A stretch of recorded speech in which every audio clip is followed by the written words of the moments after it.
Osama bin जैसे बड़े शातिर आतंकवादियों के सरगना को ओसामा जी कहकर बुलाते हैं, हाफिज सईद को हाफिज जी कहकर बुलाते हैं।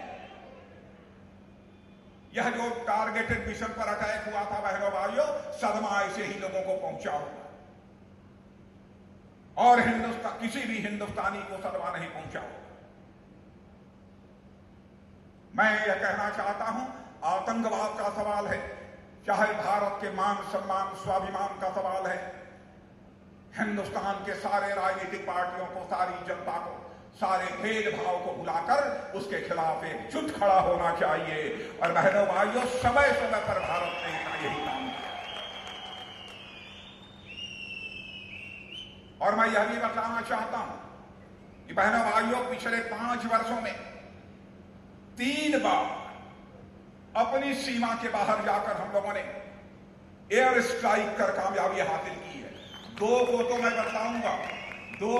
बताऊंगा, लेकिन 1 को नहीं बताऊंगा। राजनीति के पुरोधा, एक मृदु स्वभाव के धनी, सबको साथ लेकर चलने वाले एक अनुशासित एवं दृढ़ व्यक्तित्व श्री राजनाथ सिंह जी। आंध्र प्रदेश और तेलंगाना के आदरणीय राज्यपाल श्रीमान ESL Narasimhan ji, government of Telangana के माननीय गृह मंत्री जनाब मोहम्मद अली साहब और DIG NIA Shri YC ji Modi, director projects NBCC Shri Nilesh Shah, Telangana और गवर्नमेंट ऑफ इंडिया के सभी अधिकारी वर्ग और इस कार्यक्रम की संचालिका डॉक्टर अर्चना और इस कार्यक्रम में मौजूद अन्य देवियों एवं सज्जनों, सबसे पहले तो आप सबको इस हैदराबाद और गुवाहाटी के NIA के ऑफिस और रेजिडेंशियल कॉम्प्लेक्स के उद्घाटन के अवसर पर अपनी हार्दिक शुभकामनाएं देता हूं। इस अवसर पर आप सबने मेरा अभिनंदन किया है, आदरणीय राज्यपाल महोदय का अभिनंदन किया है, तेलंगाना के गृह मंत्री जी का अभिनंदन किया है, लेकिन सच्चाई है कि हमारा और आपका और सारे देश का अभिनंदन कुछ ही घंटों में भारत में प्रवेश करने वाला है, वह हम लोगों के बीच आने वाला है। जहां तक आप NIA का प्रश्न है, सभी सच्चाई को स्वीकार कर रहे हैं कि जब से विगत लगभग 10 वर्षों से NIA का गठन हुआ है, यह NIA बहुत ही प्रभावी तरीके से अपनी भूमिका का निर्वाह कर रहा है और टेररिज्म से रिलेटेड जो केसेस होते हैं उनकी इन्वेस्टिगेशन की जिम्मेदारी विशेष रूप से NIA के ऊपर सौंपी जाती है।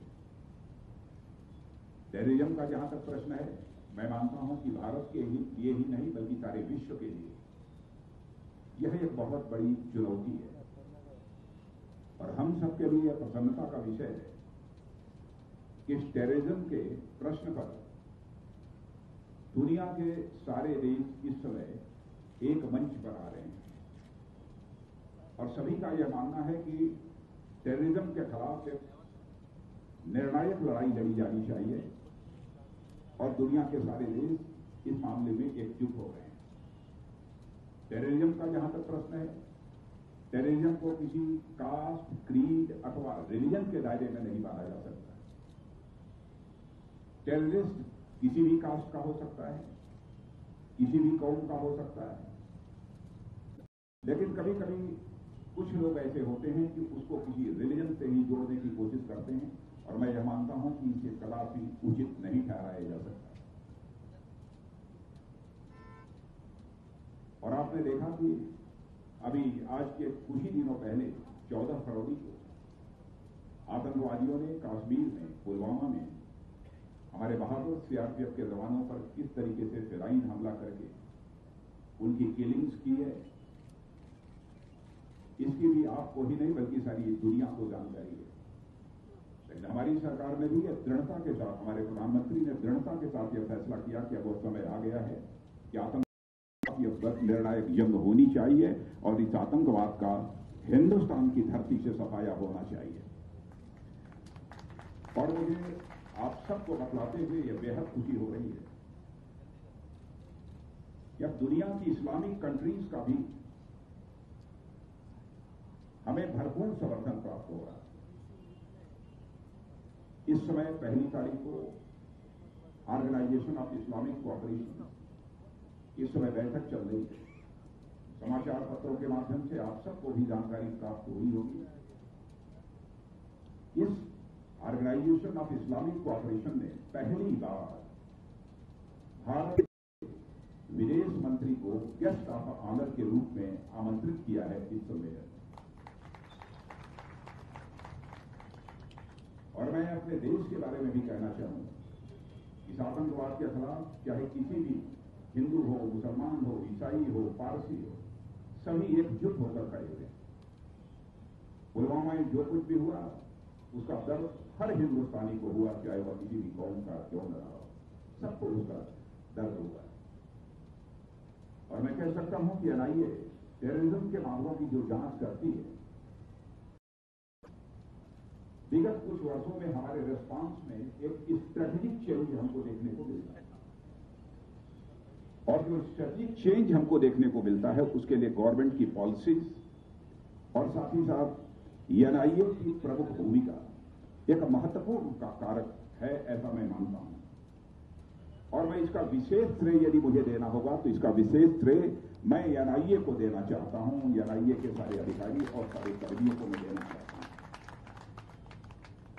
जहां तक एनआईए का प्रश्न है, एनआईए ने अपने स्थापना के लगभग 10 वर्ष अब तक पूरे किए हैं और जितने भी इन्वेस्टिगेशन एनआईए ने किए हैं बहुत ही इफेक्टिव तरीके से किए हैं, प्रभावी तरीके से किए हैं और प्रोफेशनल तरीके से किए। किसी भी इन्वेस्टिगेटिंग एजेंसी की सक्सेस का मूल्यांकन यदि आपको करना है तो इस आधार पर उसका मूल्यांकन किया जा सकता है कि जो भी इन्वेस्टिगेशन उस एजेंसी के माध्यम से हुए हैं उसका कन्विक्शन रेट क्या रहा। मैं विश्वास के साथ कह सकता हूं कि भारत में जितनी भी इन्वेस्टिगेटिंग एजेंसी हैं, शायद दुनिया में भी जितनी भी इन्वेस्टिगेटिंग एजेंसी होंगी, शायद किसी का कन्विक्शन रेट उतना नहीं कि हमारी एनआईए का है। यानी एनआईए का कन्विक्शन रेट जितने भी मामलों की जांच करती है उसमें 92% में सजा होती है लोगों को, यानी कन्विक्शन रेट 92%। यह हम सब लोगों के लिए गौरव की बात है और ऐसी एजेंसी पर हम लोगों को निश्चित रूप से बहुत ही गौरव की अनुभूति हो रही है। चाहे टेरर के मामले हों, आईसिस के हों, चाहे एनडब्ल्यूटी हों, चाहे हमारे इंसर्जेंसी के मामले हों, सभी मामलों की प्रॉपरली इन्वेस्टिगेशन यह इस समय एनआईए। और मैं तो यह भी मानता हूं कि टेरर फंडिंग भी टेररिज्म को प्रमोट करने में एक बहुत बड़ा एक फैक्टर है, एक मेजर फैक्टर वो भी है। और एनआईए ने जिस प्रकार से अपनी भूमिका निभाई है उसका परिणाम यह हुआ है कि टेरर फंडिंग में भी कमी आई है। पहले के कंपैरिजन में टेरर फंडिंग में भी कमी आई है। यह भी एनआईए का एक मेजर अचीवमेंट है। फेक इंडियन करेंसी नोट्स आंकड़े उठाकर भी कोई पहले से लेकर आज तक सारे आंकड़े देखे, एनआईए की भूमिका के कारण और साथ ही साथ अन्य बहुत सारी सेंट्रल और स्टेट जो हमारी एजेंसीज हैं, हमारे जो फोर्स है, इन सब के मिले जुले जो भी प्रयास रहे हैं, जो भी प्रयत्न रहे हैं, उसका परिणाम यह रहा है कि एफआईसीएल का भी सर्कुलेशन, उसकी भी आमद भारत में पहले की अपेक्षा बहुत ही कम हुई है। मैं इसमें भी विशेष रूप से एनआईए को ही इसका श्रेय देना चाहता हूं। और आप सभी जानते हैं कि एनआईए के पास कोई साधारण कोई केसेज इन्वेस्टिगेशन के लिए नहीं जाते। एनआईए के पास तो बहुत ही जो कॉम्प्लिकेटेड, बहुत ही कॉम्प्लेक्स, ऐसे जो जटिल केसेज होते हैं वही एनआईए की जांच के लिए जाते हैं। लेकिन आप जानते हैं कि टेररिज्म के बहुत सारे ऐसे भी मामले होते हैं जिनमें कि केवल लिंक भारत की सीमा के अंदर तक ही सीमित नहीं रहता है, बल्कि जिनके फॉरेन दुनिया के दूसरे देशों के भी कुछ न कुछ कनेक्शन से भी होते हैं। कभी कभी ऐसे मामलों में साक्ष्य प्राप्त होना, एविडेंस प्राप्त होना, यह भी एक बहुत बड़ी चुनौती होती है। फिर भी एनआईए प्रॉपर कोऑर्डिनेशन, यदि हम कोई सक्सेस हासिल करना चाहती है कोई इन्वेस्टिगेटिंग एजेंसी, तो अन्य दूसरी जो एजेंसीज हैं उनके साथ भी उसका प्रॉपर कोऑर्डिनेशन होना चाहिए।